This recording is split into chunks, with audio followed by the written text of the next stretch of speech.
Hello दोस्तों, नमस्कार। स्वागत है आपका हमारा YouTube channel Uttarakhand GK very easy tricks में। और आज की इस वीडियो में दोस्तों हम बात करेंगे अगस्त माह के उत्तराखंड के महत्वपूर्ण करंट अफेयर्स के बारे में। जैसा कि आपको पता है दोस्तों, हमारी उत्तराखंड की यह करंट अफेयर्स की सीरीज मंथली चलती है, जिसमें हम मंथली करंट अफेयर्स से संबंधित जितने भी महत्वपूर्ण प्रश्न आपके यूके ट्रिपल एससी और यूके पीएससी के आगामी एग्जाम्स में पूछे जा सकते हैं, सभी को कवर अप करते हुए चलते हैं। तो इससे पहले के मंथ्स की अगर आपने वीडियोज़ नहीं देखी हुई हैं, तो उन्हें भी आप ज़रूर देख लीजिएगा, क्योंकि यहाँ से आपका करंट अफेयर्स के साथ-साथ उत्तराखंड का स्टैटिक जीके भी अच्छा होते रहता है। और आज की इस वीडियो में हम बात करेंगे अगस्त माह के उत्तराखंड के मंथली करंट अफेयर्स के बारे में। अगस्त माह में इस बार उतने ज़्यादा इंपोर्टेंट करंट अफेयर्स नहीं है उत्तराखंड की दृष्टि से, लेकिन तब भी हमने 24 महत्वपूर्ण प्रश्नों का संकलन किया हुआ है, जो कि आपके आगामी एग्ज़ाम्स में आने के चांसेज़ बने रहते हैं। वीडियो पसंद आती है तो वीडियो को लाइक ज़रूर करें, कमेंट ज़रूर करें, अपने दोस्तों के साथ में वीडियो को ज़रूर शेयर करें। और अगर आपको इन क्वेश्चंस की पीडीएफ चाहिए तो दोस्तों आपको इसकी पीडीएफ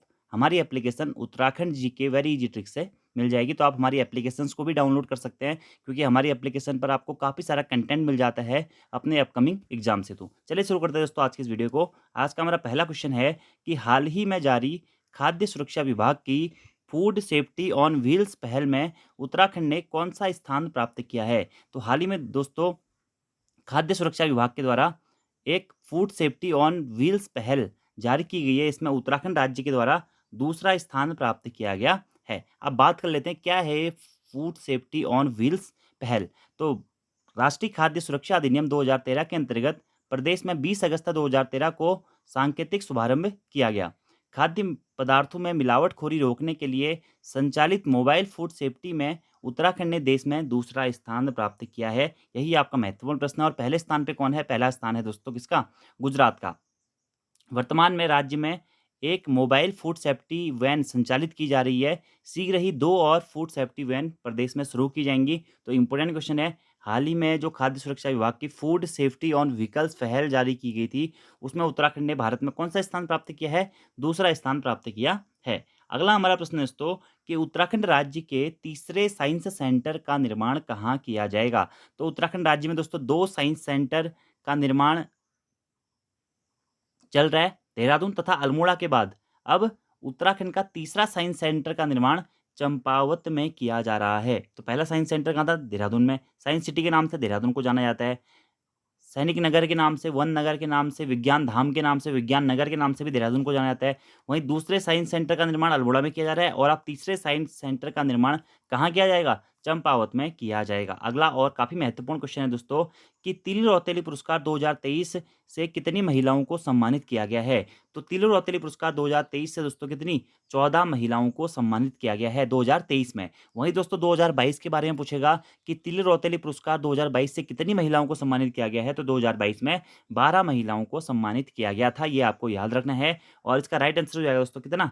14 महिलाओं को सम्मानित किया गया है। अब तिल रौतेली पुरस्कार के बारे में बात करते हैं। तो तिल रौतेली पुरस्कार की शुरुआत कब से की गई थी? 8 अगस्त 2006 से दोस्तों तिल रौतेली पुरस्कार की शुरुआत की गई थी, और इसमें पुरस्कार राशि होती है 51,000 रुपए, ठीक है। इस बार 2023 में 14 महिलाओं को तिल रौतेली पुरस्कार दिया गया था। और वहीं दोस्तों यहाँ से एक और क्वेश्चन आपका इंपॉर्टेंट है कि राज्य में कितनी महिलाओं को राज्य स्तरीय आंगनबाड़ी कार्यकर्ता पुरस्कार से सम्मानित किया गया है? तो 35 महिलाओं को राज्य स्तरीय आंगनबाड़ी कार्यकर्ता पुरस्कार से सम्मानित किया गया है। यह दोनों ही प्रश्न दोस्तों बहुत इंपॉर्टेंट है। तिल रौतेली पुरस्कार 14 महिलाओं को प्रदान किया गया है। वहीं राज्य स्तरीय जो आंगनबाड़ी कार्यकर्ता पुरस्कार है, उससे 35 महिलाओं को सम्मानित किया गया है। ये दोनों ही प्रश्न आपके लिए इंपॉर्टेंट हैं। और तिल रौतेली जयंती कब मनाई जाती है? 8 अगस्त को तिल रौतेली जयंती मनाई जाती है। तिल रौतेली जो पुरस्कार है, साहसिक कार्यों हेतु यह पुरस्कार दिए जाते हैं। और तिल रौतेली को उत्तराखंड की झांसी की रानी के नाम से या गढ़वाल की झांसी की रानी रानी के नाम से भी जाना जाता है। ये आपको याद रखना है। और तिल रौतेली की घोड़ी का नाम क्या था? यह आपको कमेंट बॉक्स में बताना है। अगले प्रश्न की बात करते हैं कि राज्य सरकार के द्वारा मुख्यमंत्री खिलाड़ी प्रोत्साहन योजना का शुभारंभ कब किया गया? यह प्रश्न दोस्तों बहुत इंपॉर्टेंट है। एग्जाम में आने के पूरे चांसेस हैं। यूकेपीएससी के एग्जाम्स में खासकर आने के बहुत ज़्यादा चांसेस हैं इसके कि मुख्यमंत्री खिलाड़ी प्रोत्साहन योजना, तो क्या है यह योजना? क्यों इसका शुभारंभ किया गया दोस्तों? तो मेनली जो मुख्यमंत्री खिलाड़ी प्रोत्साहन योजना है, यह 14 से लेकर के 23 वर्ष के खिलाड़ियों के लिए शुरू की गई है। और यह योजना दोस्तों 29 अगस्त 2023 से इस योजना का शुभारंभ हमारे मुख्यमंत्री पुष्कर सिंह धामी जी के द्वारा शुरू किया गया। इसीलिए इस योजना का ही नाम है मुख्यमंत्री खिलाड़ी प्रोत्साहन योजना। यानी कि खिलाड़ियों को प्रोत्साहित करने के लिए जो योजना शुरू की गई है वह है मुख्यमंत्री खिलाड़ी प्रोत्साहन योजना और इसकी शुरुआत 29 अगस्त 2023 से की गई है। अब इस योजना में क्या-क्या है दोस्तों उसके बारे में थोड़ा-सा बात कर लेते हैं। 14 से 23 वर्ष के 2600 खिलाड़ियों को मुख्यमंत्री खिलाड़ी प्रोत्साहन योजना का लाभ मिलेगा। हर जनपद से बालक एवं बालिका वर्ग में 100-100 खिलाड़ी इससे लाभान्वित होंगे जो खेल में अपना भविष्य देखते हैं। प्रत्येक खिलाड़ी को 2-2 हज़ार रुपए की छात्रवृत्ति दी जाएगी और खेल उपकरण लेने के लिए हर साल 10-10 हज़ार रुपए दिए जाएँगे। और इसीलिए इस योजना का नाम है मुख्यमंत्री खिलाड़ियों को प्रोत्साहन करने के लिए गवर्नमेंट के द्वारा हर खिलाड़ी को 2-2 हज़ार रुपए की छात्रवृत्ति दी जाएगी और खेल उपकरण लेने के लिए हर साल 10-10 हज़ार रुपए दिए जाएँगे।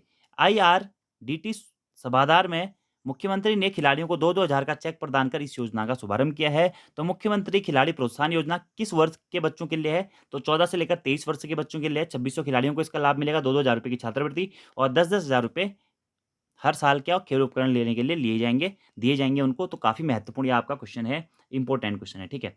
अगला हमारा प्रश्न है कि अमृत भारत स्टेशन योजना के तहत उत्तराखंड के किस रेलवे स्टेशन का शिलान्यास प्रधानमंत्री मोदी जी द्वारा किया गया? तो अमृत भारत स्टेशन योजना के तहत दोस्तों उत्तराखंड के मेनली 3 रेलवे स्टेशन का शिलान्यास जो है प्रधानमंत्री मोदी जी के द्वारा किया गया। कौन-कौन से हैं 3? Harrala railway station, Roorkee railway station और लाल कुआं रेलवे स्टेशन। आप देखिए दोस्तों प्रधानमंत्री नरेंद्र मोदी जी के द्वारा देश के 508 स्टेशनों का अमृत भारत स्टेशन योजना के तहत होने वाले पुनर्निर्माण कार्यों का शिलान्यास किया गया है। जिस अमृत भारत स्टेशन योजना में जो पुनर्निर्माण किया जाएगा रेलवे स्टेशनों का, उसमें 508 रेलवे स्टेशन है, जिसमें से उत्तराखंड के कितने रेलवे स्टेशन हैं? उत्तराखंड के 3 रेलवे स्टेशन इसमें रहने वाले हैं। तो इस प्रकार से भी यह क्वेश्चन पूछा जा सकता है कि अमृत भारत स्टेशन योजना के तहत 508 स्टेशनों में से उत्तराखंड के कितने रेलवे स्टेशनों को इस योजना के तहत पुनर्निर्माण किया जाएगा या पुनर्निर्माण का शिलान्यास जो है प्रधानमंत्री मोदी जी के द्वारा किया गया। तो 3 रेलवे स्टेशन होने वाले हैं, हर्रावाला, रुड़की और लाल कुआँ। हर्रावाला रेलवे स्टेशन कहाँ पे? देहरादून में है। रुड़की रेलवे स्टेशन कहाँ पे? हरिद्वार में है। लाल कुआँ रेलवे स्टेशन कहाँ पे दोस्तों? नैनीताल में है और वर्चुअली इनका शुभारंभ किया है किसने? प्रधानमंत्री मोदी जी ने, ठीक है। इस योजना के तहत उत्तराखंड के 3 रेलवे स्टेशनों को शामिल किया गया। इसमें देहरादून का हर्रावाला, हरिद्वार का रुड़की और नैनीताल का लाल कुआँ स्टेशन शामिल है। अगला और ये भी काफ़ी महत्वपूर्ण क्वेश्चन है कि राज्य में मुख्यमंत्री सशक्त बहन उत्सव योजना की शुरुआत कब की गई? तो राज्य में मुख्यमंत्री सशक्त बहन उत्सव योजना की शुरुआत दोस्तों 24 अगस्त 2023 से की गई। अब इस योजना का उद्देश्य क्या है? इस योजना का उद्देश्य है उत्तराखंड की स्वयं सहायता समूह से जुड़ी महिलाओं से संबंधित ये योजना है और उत्तराखंड की स्वयं सहायता समूह से जुड़ी महिलाओं को मुख्यमंत्री सशक्त बहना उत्सव योजना के माध्यम से प्रदेश में कार्यरत तमाम महिला समूहों की ओर से निर्मित उत्पादों को व्यापक बाजार उपलब्ध कराना मेनली इसका उद्देश्य है। तो मुख्यमंत्री सशक्त बहन उत्सव योजना की शुरुआत 24 अगस्त 2023 से की गई है। उद्देश्य महिला समूहों की ओर से निर्मित उत्पादों को व्यापक बाजार उपलब्ध कराना। इसके लिए प्रत्येक विकासखंड में महिला समूहों द्वारा निर्मित स्थानीय उत्पादों की किसी सार्वजनिक स्थान पर प्रदर्शनी लगवाकर महिला समूहों को विपणन के लिए समुचित अवसर उपलब्ध कराने के प्रयास दिए जाएंगे।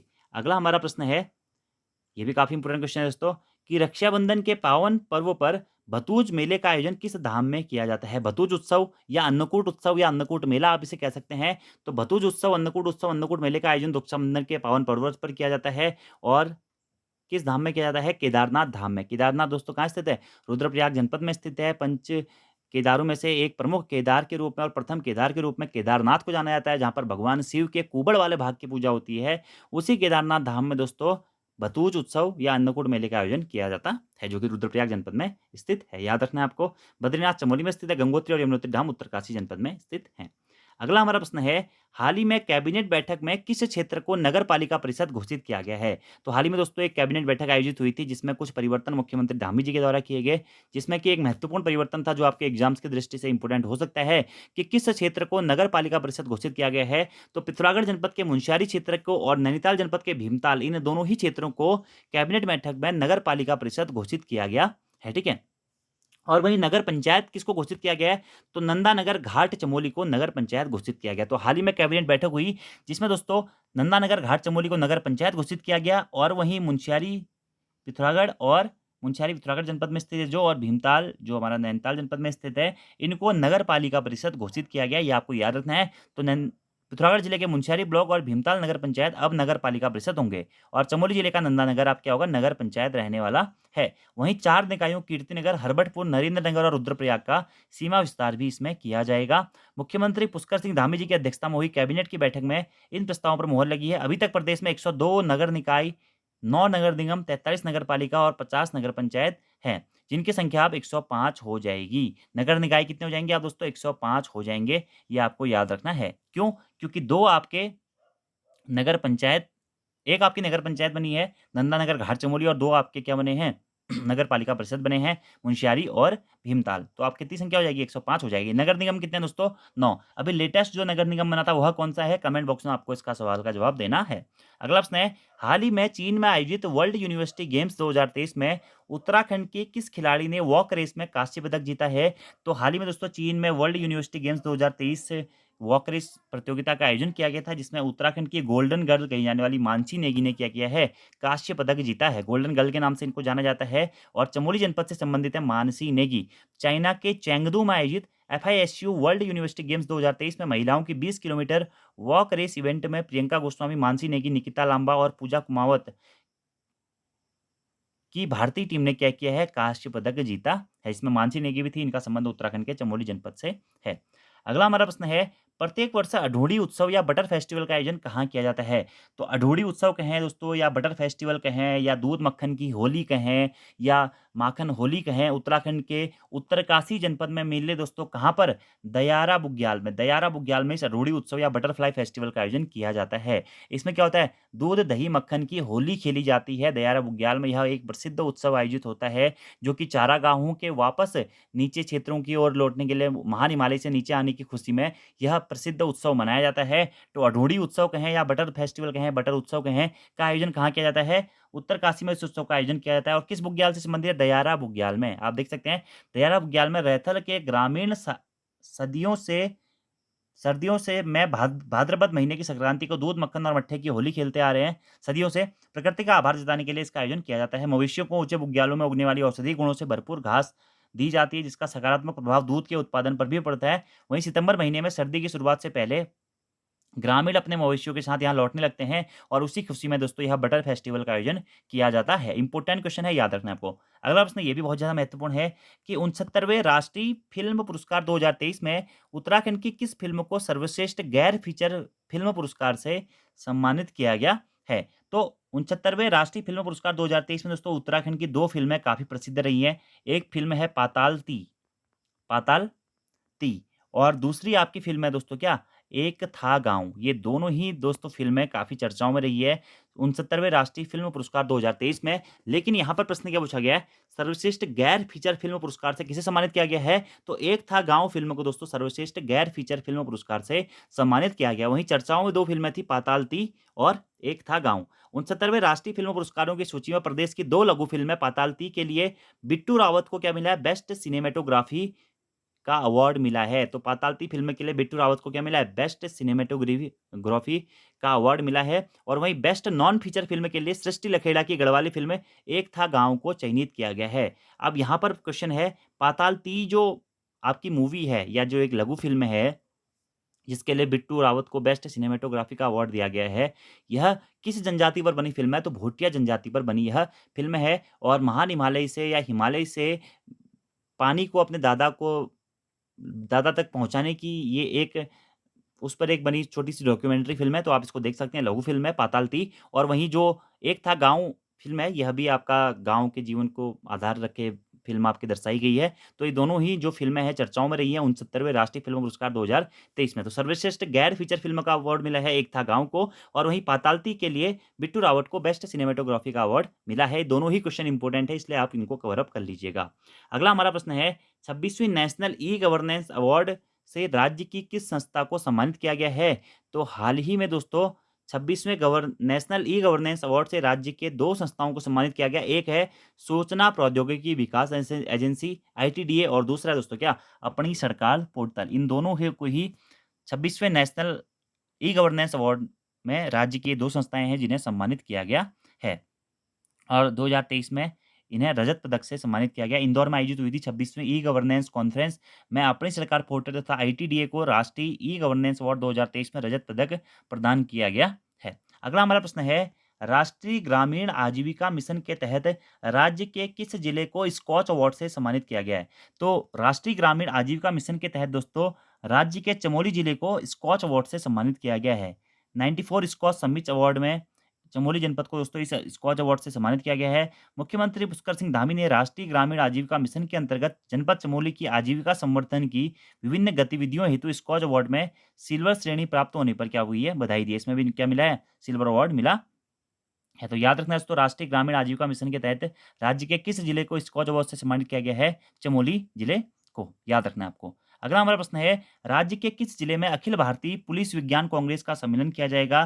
तो राज्य के देहरादून जनपद में दोस्तों अखिल भारतीय पुलिस विज्ञान कांग्रेस का सम्मेलन किया जाएगा। 7 और 8 अक्टूबर 2023 को देहरादून में एफआरआई में आयोजित की जाएगी यह अखिल भारतीय पुलिस विज्ञान कांग्रेस सम्मेलन, ठीक है। तो याद रखना, अखिल भारतीय पुलिस विज्ञान कांग्रेस का आयोजन कहाँ किया जाएगा, सम्मेलन देहरादून में किया जाएगा। इसका उद्घाटन केंद्रीय मंत्री अमित शाह करने वाले हैं। इस सम्मेलन में साइबर क्राइम, ड्रोन तकनीक, मानव तथा मादक पदार्थों की तस्करी सहित आधुनिक अपराधों की रोकथाम के साथ-साथ अन्य ज्वलंत मुद्दों पर चर्चा की जाएगी।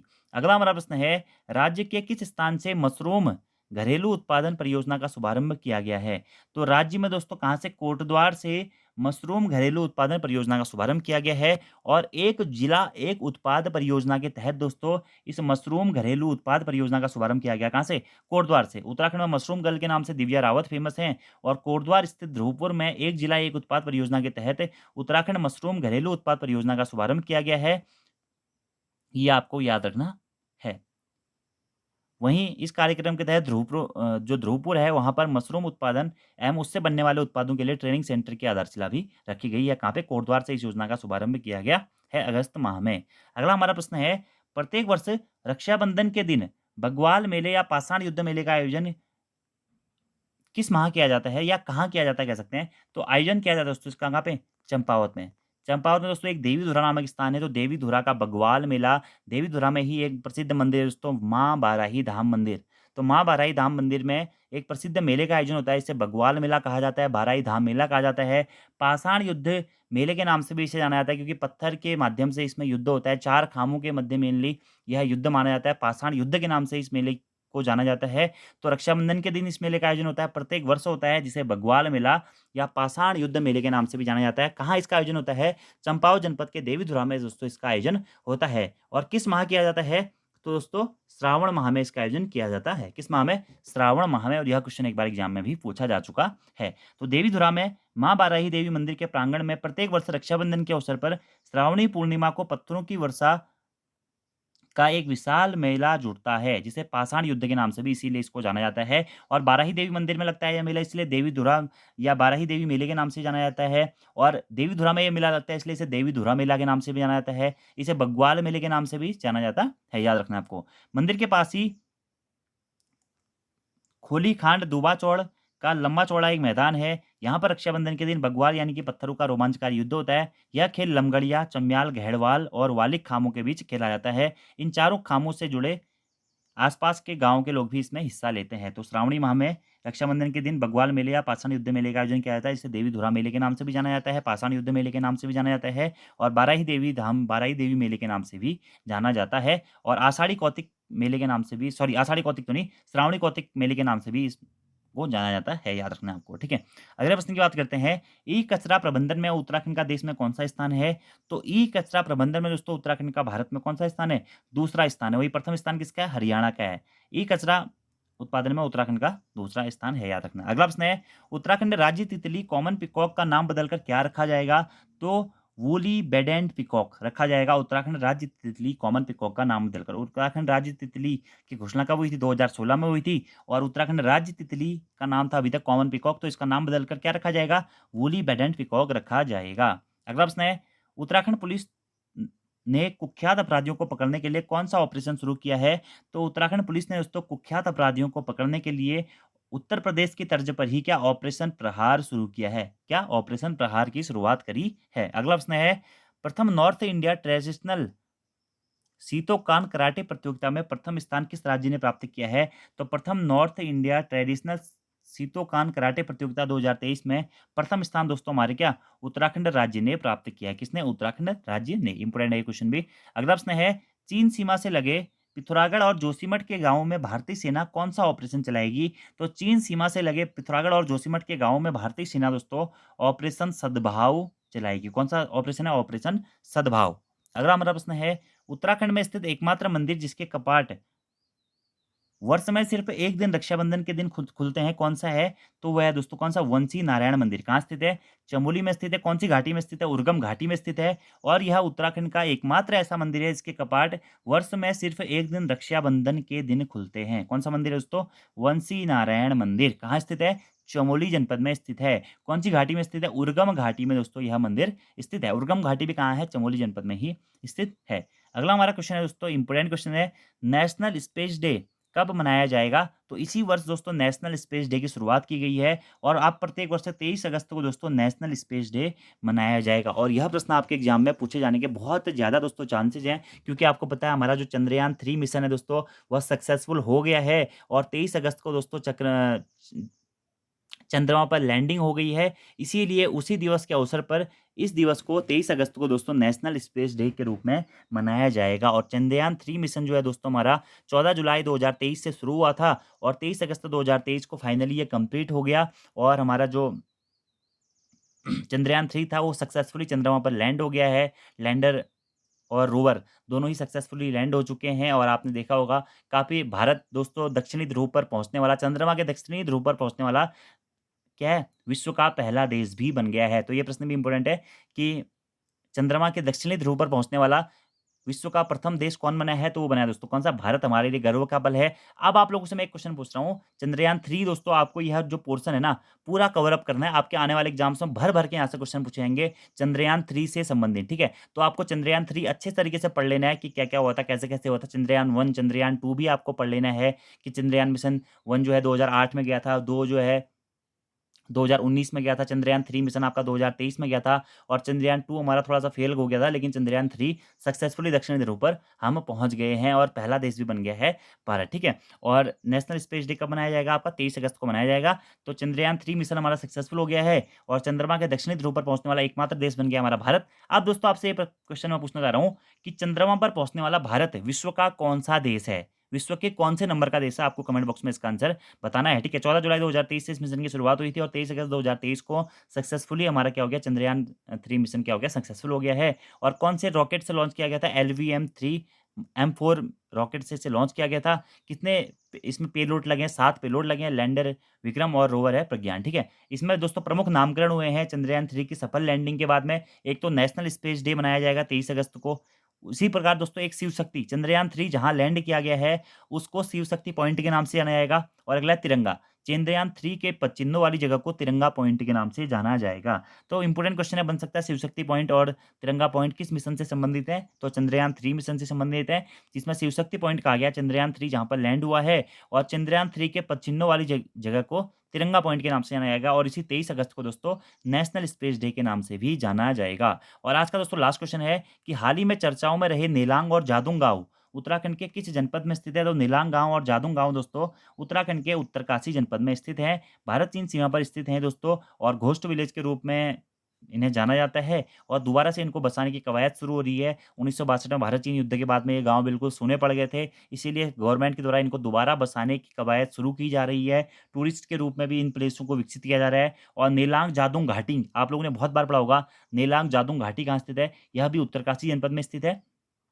तो इसीलिए चर्चाओं में रहे हैं नेलांग जादुंग गाँव और नेलांग जादुंग घाटी कहाँ स्थित है? उत्तरकाशी जनपद में स्थित है। ये थे दोस्तों आपके अगस्त 2023 माह के उत्तराखंड के महत्वपूर्ण करंट अफेयर्स जो कि आपके आगामी एग्जाम्स में पूछे जा सकते हैं। इसके अलावा भी दोस्तों करंट अफेयर के क्वेश्चंस थे, लेकिन मुझे वो उतने इंपॉर्टेंट लगे नहीं। तो जिस प्रकार के क्वेश्चन एग्जाम में पूछे जाते हैं, उस प्रकार के क्वेश्चन मैंने आप लोगों के लिए कवर अप कर दिए हैं। आप यहाँ पर अगस्त के कुछ महत्वपूर्ण दिवस हैं, इनके ऊपर भी बात कर लेते हैं। 1 अगस्त को विश्व फेफड़े कैंसर दिवस मनाया जाता है। 6 अगस्त को हिरोशिमा दिवस है दोस्तों। 7 अगस्त इंपॉर्टेंट है, राष्ट्रीय हथकरघा दिवस है। 9 अगस्त भी इंपॉर्टेंट है दोस्तों क्या विश्व के स्वदेशी लोगों का अंतर्राष्ट्रीय दिवस और नागासाकी दिवस के रूप में मनाया जाता है। 10 अगस्त दोस्तों विश्व शेर दिवस के रूप में मनाया जाता है और विश्व जैव ईंधन दिवस के रूप में मनाया जाता है। 12 अगस्त को विश्व हाथी दिवस और विश्व संस्कृत दिवस के रूप में मनाया जाता है और वहीं 12 अगस्त को अंतर्राष्ट्रीय युवा दिवस के रूप में मनाया जाता है, महत्वपूर्ण है।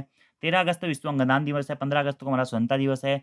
19 अगस्त को दोस्तों विश्व फ़ोटोग्राफ़ी दिवस है और विश्व मानवतावादी दिवस है। 20 अगस्त आपको याद रखना है सद्भावना दिवस है। 20 अगस्त को ही अक्षय ऊर्जा दिवस भी है और विश्व मच्छर दिवस भी है, ठीक है? 21 अगस्त को आतंकवाद के पीड़ितों को स्मरण और श्रद्धांजलि का अंतर्राष्ट्रीय दिवस है। इसीलिए 21 तारीख को ही दोस्तों विश्व वरिष्ठ नागरिक दिवस भी है। 23 अगस्त को क्या है, यूनेस्को द्वारा चुने गए दास व्यापार और उसके उन्मूलन के स्मरण के लिए अंतर्राष्ट्रीय दिवस है। और 23 अगस्त को इससे भी महत्वपूर्ण डे है, नेशनल स्पेस डे, याद रखना है आपको, ठीक है? वहीं 26 अगस्त को महिला समानता दिवस है, 29 अगस्त महत्वपूर्ण है राष्ट्रीय खेल दिवस है। वहीं 30 अगस्त को गुमशुदगी पीड़ितों का अंतर्राष्ट्रीय दिवस है।